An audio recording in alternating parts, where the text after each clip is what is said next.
कोशिश करें जो अगर आप जिस जाति और वर्ण व्यवस्था में उत्पन्न लिए हैं उस जाति वर्ण व्यवस्था को आप कायम रखें। अगर आप अपने से ऊंचे या छोटे जाति पर मैरिज करते हैं और उससे जो बच्चा पैदा लेगा वो वर्ण संकर होगा, वो जो है आपके लिए शुभदायक नहीं होगा। आज जो मोदी बोला है जो घर घर तिरंगा, अबे गधे 70 साल तक तेरे आरएसएस प्रधानमंत्री की गधा बोल रहे हैं। गधा सर, शोभा सिंह की गद्दारी, सिख कौम की गद्दारी से भगत सिंह की फांसी हुई। थे नहीं तो नहीं, सम्राट कोई अच्छे आदमी तो थे ही नहीं। क्यों नहीं थे? अपने फादर को ही वो कैद में रख करके और सत्ता छीना था। तो फिर तो आप अशोक स्तंभ को भी नहीं मानते होंगे। हम अभी किसी को नहीं मानेंगे, न हम राष्ट्रीय तिरंगा को मानेंगे जब तक हमें मिथिला राज नहीं मिलेगा। हम राष्ट्रीय तिरंगे से क्या समस्या? इसलिए जो हम आजाद भारत के गुलाम नागरिक हैं, पहले ब्रिटिश रूपी जल्लाद के गुलाम थे, आज हम अपने ही बीच के खद्दर रूपी जल्लादों का गुलाम हूँ। मैं जिस दिन 5 बच्चे ने आत्मदाह कर लेगा उस दिन मिथिला राज ऑटोमेटिक बन जाएगा और वो वक्त दूर नहीं है। नमस्कार, मैं इस वक्त मौजूद हूँ जंतर मंतर पर और मेरे साथ एक खास व्यक्ति हैं। नाम है संतोष झा मैथिल। पत्रकार हैं, तहलका के लिए भी काम कर चुके हैं, सनसनी के लिए भी काम करते हैं और अपना अखबार भी चलाते हैं, अपनी ही संपादकीय चलाते हैं। बड़े लंबे समय से मिथिला राज्य की मांग कर रहे हैं, लड़ाई लड़ रहे हैं। इनसे अभी हम बात कर रहे थे, कुछ दिलचस्प बातें बताई इन्होंने कि मिथिला राज्य में क्या क्या हुआ करता था और मिथिला राज्य अगर बन जाए तो होगा क्या। संतोष जी, बहुत स्वागत है आपका नेशनल दस्तक पर। मिथिला राज्य की ये जो मांग है, अगर ये पूरी हो जाती है तो मिथिला में रहने वालों को, मिथिला राज्य जब बन जाएगा उसमें रहने वालों को मिलेगा क्या? मिथिला राज्य अगर बनता है तो मिथिला का पलायन सबसे पहले रुकेगा। जो वहाँ के जो लोग पलायन होके अदर स्टेट में जाते हैं जहाँ पर उनको नाना प्रकार की यातना झेलना पड़ता है, जैसे महाराष्ट्र में आप सुनते होंगे जो बिहारी को यहाँ से भगा देंगे, या दिल्ली में कई बार आवाज़ उठी, जैसे शीला जी भी आवाज़ उठाई थी, और कई पार्टी के लोग कहते रहते हैं जो ये लोग हमारे ऊपर बोझ हैं। तो मिथिला राज्य बनने से पहले तो मिथिला का पलायन रुकेगा, वहाँ की जो स्ट्रक्चर है वो विकास होगा। करीबन 23 मिल है हमारे यहाँ लगभग, जिसमें चीनी मिल रैयाम ऐसी थी जो पूरे वर्ल्ड में नेशनल चीनी मिल थी। वहाँ की जो चीनी होता था वो क्वालिटीदार होता था। वहाँ जूट मिल है, पेपर मिल है, ये सब फिर से पुनः स्थापित हो जाएगा और मिथिला का विकास होगा। तो मिथिला का पलायन रुकेगा। अच्छा, ठीक है। तो अभी आप बता रहे थे कि किस तरीके से बनेगा मिथिला राज्य। बड़ी ही कंट्रोवर्शियल स्टेटमेंट मैं कहूँगा उसे, कि आप कुछ बलिदान देने की बात कर रहे थे, उसके बारे में बताइए मुझे। ऐसा है, किसी भी राज्य की और किसी भी बड़ी लड़ाई को जीतने के लिए आहुति देनी पड़ती है, बलि देनी पड़ती है। बलि देनी पड़ती। जब भारत आज़ाद हुआ ब्रिटिश रूपी जल्लादों से, तो उस वक्त सारे गांधी ही नहीं थे। अगर सुभाष चंद्र, भगत सिंह, राजगुरु और सुखदेव नहीं होते तो ये एक के बदले दूसरा थप्पड़ खाने से आज़ादी नहीं मिलता। उसी तरह मिथिला आज़ादी के लिए आज 70 साल से जो हमारे बुजुर्ग धुआं उठा के आग रखे थे, उसको आग में प्रज्वलित करने के लिए एक ये युवा मिथिला स्टूडेंट यूनियन का जो गठन किया, वो बड़े शिक्षित और तरीके तौर के साथ उन बच्चों ने इसका आह्वान किया। आज 8 साल पहले मिथिला स्टूडेंट यूनियन ने अपनी हुकार दिल्ली की दस्तक दी थी। मगध सरकार को ललकारा था, जो मगध से लेके सांसद तक हम घेराव करेंगे और मिथिला राज छीन के लेंगे। पहले हमारे बुजुर्गों का नाम। अब कहाँ है मगध सरकार? अब तो बिहार सरकार है। मगध सरकार कहाँ है? बिहार सरकार मगधी ही सरकार है, उसे अच्छा। हम मगध की ही संज्ञा देते हैं और आज भी देते हैं। तो मगध सरकार में समस्या क्या थी? मगध सरकार में सम्राट अशोक थे, बिंदुसार थे, चंद्रगुप्त थे। अशोक सम्राट कोई अच्छे आदमी तो थे ही नहीं। क्यों नहीं थे? अपने फादर को ही वो कैद में रख करके और सत्ता छीना था। अच्छा। और उसके बाद मिथिला राज इसलिए है जो मिथिला प्रदेश हुआ करता था। जब भारत की बंटवारा हुई तो ये मगध सरकार ने हमारे को कब्जा करके और पूरे को बिहार में मिला लिया। अगर हमारा राज बनता है तो उसके लिए विकास अलग होगा। 38 जिला है। तो फिर तो आप अशोक स्तंभ को भी नहीं मानते होंगे। हम अभी किसी को नहीं मानेंगे, न हम राष्ट्रीय तिरंगा को मानेंगे जब तक हमें मिथिला राज नहीं मिलेगा। हम राष्ट्रीय तिरंगे से क्या समस्या? इसलिए जो हम आजाद भारत के गुलाम नागरिक हैं, पहले ब्रिटिश रूपी जल्लाद के गुलाम थे, आज हम अपने ही बीच के खद्दर रूपी जल्लादों का गुलाम हूँ। मैं सिर्फ भारतीय संविधान के नाम लेके बताइए, किन के गुलाम है? कौन आपको गुलाम में सत्ता, भारत में जो सत्तासीन फकीर सम्राट कहे जाते हैं, 56 इंची का सीना कहे जाते हैं, जो मिथिला में जाके पाग और मखान का माला पहनते हैं और बाद में मिथिलावासी को सताते हैं, उनको मैं ललकारता हूं। जो आज मिथिला स्टूडेंट यूनियन ने इंद्रप्रस्थ की धरती, हस्तिनापुर की धरती, राजधानी दिल्ली में आके पीला क्रांति किया है, और ये उनको चेतावनी दिया है जो आप ही के पूर्वज पंडित अटल बिहारी वाजपेयी ने अष्टम अनुसूची में इसको स्थान दे करके और कहे थे, जो हनुमान मिथिला राज की आप मांग करोगे, तो हमारे बुजुर्गों ने कहा था जो हाँ अगर दोबारा आपकी सत्ता आएगी तो हम मिथिला राज लेके आपसे रहेंगे। लेकिन 13 दिन की सरकार बनी अटल जी की, और बंगारू लक्ष्मण का स्टिंग ऑपरेशन हुआ। आज स्टिंग ऑपरेशन बटन कैमरा से होता है, उस टाइम मेट्रोला से हुआ था, और तरुण तेजपाल के डेस्क एडिटर तहलका के जरिए हम लोग ने पार्लियामेंट में क्या बोला था बंगारू लक्ष्मण ने उसमें? बंगारू लक्ष्मण ने पैसे की लेन देन हुई थी, डील हुई थी, और वो रिकॉर्डिंग हुआ था। उस टाइम विजुअल नहीं था, सिर्फ वॉइस रिकॉर्डिंग के तौर पर अटल जी की 13 दिन की सरकार गिरी थी। बंगारू लक्ष्मण के ऑडियो जी, जो आप सरकार बता रहे हैं, तो क्या आप मिथिला में वही सरकार बना लेंगे जो सिर्फ उन्नति ही करेगी, बिहार के लोग, फिर मिथिला के लोगों को जो है बाहर नहीं जाना पड़ेगा, इकोनॉमिक विकास होगा, आप सरकार बना लेंगे तब? इतना जल्दी तो नहीं हो सकता।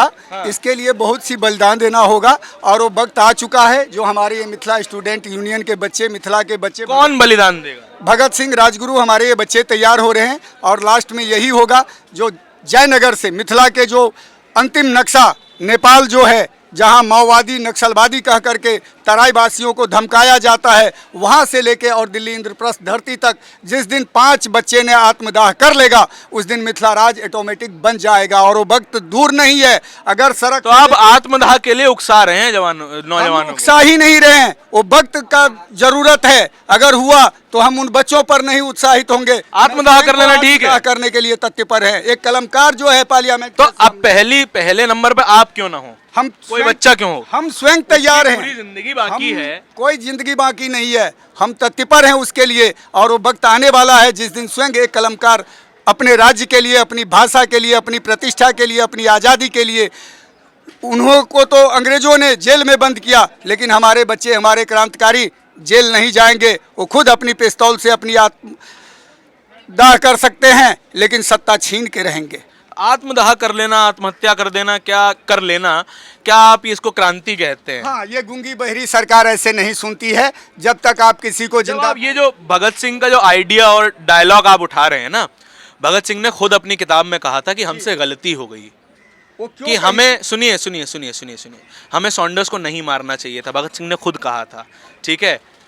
जो बात भगत सिंह ने कही थी ना, जो बम उन्होंने फोड़ा था, वो किसी की हानि के लिए नहीं था, उसमें किसी की जान नहीं गई थी। आप जो बात कर रहे हैं, 5 लोगों की जान लेने की बात कर रहे हैं आप हत्यारे कहलाएंगे अगर आप ये कोई बात नहीं। अगर मैं अपनी मातृभूमि, अपनी जन्मभूमि, अपनी धर्मभूमि के लिए अपना आत्मदाह करके और उसे मुक्ति करा सकूं, तो मैं भी एक अपने आप को जो है स्वाभिमानी समझूंगा और मुझे मोक्ष मिलेगा। और तो आप ये कहीं ना हम आत्मदाह कर लेंगे, किसी बच्चे को क्या करवा रहे हैं? हमारे बच्चे भी कर सकते हैं। जब हम करने के लिए तत्पर है तो हमारे बच्चे भी कर लेंगे। और भगत सिंह को अगर सिख कौम गद्दारी नहीं किया होता, सर शोभा सिंह ने अगर गवाही, कौम ने गद्दारी की भगत सिंह के साथ, शोभा सिंह ने अगर बयान नहीं दिया होता तो भगत सिंह की फांसी नहीं होती। और सर शोभा सिंह के नाम पर ये पूरे कनार प्लेस और दिल्ली की धरती उनके ब्रिटिश के दलाली से मिले हुए हैं। और ये हम नहीं कहते, ये लिखित है, आप गूगल पे सर्च करिए और सर शोभा सिंह के बारे में नॉलेज लीजिए। सर शोभा सिंह की गद्दारी, सिख कौम की गद्दारी से भगत सिंह की फांसी हुई, नहीं तो नहीं होती। आप पे इल्जाम लगता है कि ये जो आंदोलन है मोस्टली अपर कास्ट का आंदोलन है और वही सिर्फ मिथिला राज्य चाहते हैं। जो मिथिला में जन्म लिया है वो सब मैथिल संतान है। हिंदू, मुस्लिम, सिख, ईसाई सब माँ जानकी का संतान है। मिथिला के कन कन में, मिथिला के बच्चे बच्चे में, मिथिला के हर धरती पर मैथिल संतान है। वहाँ कोई जाति धर्म नहीं होगा, मिथिला राज होगा, लेकिन वहाँ जाति धर्म पर न आज टिका है और न होगा। कुछ उपद्रवी बैठे हैं, पॉलिटिशियन धारी, सत्ताधारी, जो खद्दर रूपी जल्लाद हैं, जो मिथिला की आज़ादी को नहीं होने देना। नीतीश कुमार को कह रहे हैं क्या जल्लाद आप? नहीं, केंद्र सरकार भी जल्लाद है उसमें। खद्दर रूपी जितने हैं सत्ता में, खद्दर रूपी मतलब पॉलिटिशियन। अच्छा। वो हमारे बिहार का सरकार हो या दिल्ली में बैठे हुए 56 इंची की सेना, वो भी गद्दार हैं। अगर मिथिला राज्य मिल जाता है तो आपको किसी सरकार से कोई बैर नहीं है? मिथिला राज हमें चाहिए। उसके बाद हमें उन खद्दर रूपी जल्लादों से तब भी बैर है जो किसी भी स्टेट के साथ सौतेलापन का व्यवहार करेगा, वहाँ हमारी आवाज़ बुलंद होगी। मैं अभी आपके आंदोलन में ही कुछ लोगों से बात कर रहा था, तो पीछे से आवाज़ आई, बोले कि आपको नीतीश कुमार ने भेजा है क्या, जो जातीय जनगणना करवाना चाहते हैं। तो ये कहाँ से एंगल आया है? ऐसा है, क्योंकि मैं तो नॉर्मली बात कर रहा था। ये जंतर मंतर है और ये इंद्रप्रस्थ की धरती है और जनता दल यूनाइटेड की ऑफिस सामने है। तो हर क्षेत्र में हर लोग के बीच में कुछ उपद्रवी होते हैं जो हमारे बीच में भी हैं। आपकी ये वाली टी शर्ट पहने हुए थे। हाँ, वो उनको भी टी शर्ट पहना दिया जाएगा खरीद के, बाजार से खरीद लो, हमारी प्रिंट करा लो, पहना दो और हमारे बीच में उनको झोंक करके और उनको कुछ करवा दो। ये उपद्रवी सत्ता। तो आप क्लियर कर दीजिए कि आप उनसे जो है कोई मतलब नहीं है, आप जातीय जनगणना के खिलाफ हैं, समर्थन में क्या है? जातीय जनगणना होनी चाहिए, इसलिए जो उससे क्या होता है तो उस राज्य की, उस समाज की विकास होता है। उस एंगल से ये पता लगता है जो हमारे राज्य में इसी जाति वर्ग विशेष के लोग हैं, ये अभी तक उठे हैं या ये शोषित हैं। जातीय जनगणना तो उचित है, संवैधानिक उचित है और ये आज नहीं होनी चाहिए। अभी ये आज़ादी के ये 75वां वर्षगांठ मना रहे हैं, अमृत महोत्सव, हर घर तिरंगा। ये क्या है? ये 56 इंची का सीना ने स्क्रैच दिया है। ये आज़ाद भारत के गुलाम जनता है जो ताली बजाओ थाली बजाओ। आपकी माँ बीमार होगी तो आप मेडिकल लेके जाएंगे या थाली पीटेंगे उनके सर के पास? आज जो मोदी बोला है जो घर घर तिरंगा, अबे गधे 70 साल तक तेरे RSS प्रधानमंत्री की गधा बोल रहे हैं। गधा, बताइए, गलत बात। हाँ, जो फकीर सम्राट कह रहा है अपने आप को, वो चोर है। वो कहता है मैं भीख मांगता हूँ, सोमालिया का लुटेरा है। जब से मोदी गुजरात का मुख्यमंत्री हुआ तो सोमालिया का जहाज लूटने वाला कहाँ गायब हो गया? पान और मखाना और माला पहन के मिथिला से आते हैं और कहते हैं आज मिथिला राज्य के लिए उनका कोई प्रतिनिधित्व नहीं है। आप क्या कह रहे हैं? मुझे, मैं सीना ठोक के कह रहा हूँ जंतर मंतर से, इंद्रप्रस्थ की धरती से, जो ये खद्दर रूपी जल्लाद की गुलामी हमें बर्दाश्त नहीं है। हमने ब्रिटिश रूपी जल्लाद से आज़ाद हो गया, लेकिन ये खद्दर रूपी जल्लाद से आज़ादी नहीं हुई है। हम इस सत्ता को स्वीकारते नहीं हैं। अच्छा, अभी एक और व्यक्ति मुझे मिले थे, वो कह रहे थे कि हमें मिथिला राज्य में कोई आरक्षण भी नहीं चाहिए। हाँ, मिथिला राज्य जब बनेगा, हाँ, जब मिथिला राज्य बनेगा तो वहाँ जाति धर्म वर्ग विशेष की बंटवारा नहीं होगी। अच्छा। वहाँ सिर्फ मानव धर्म हमारा होगा।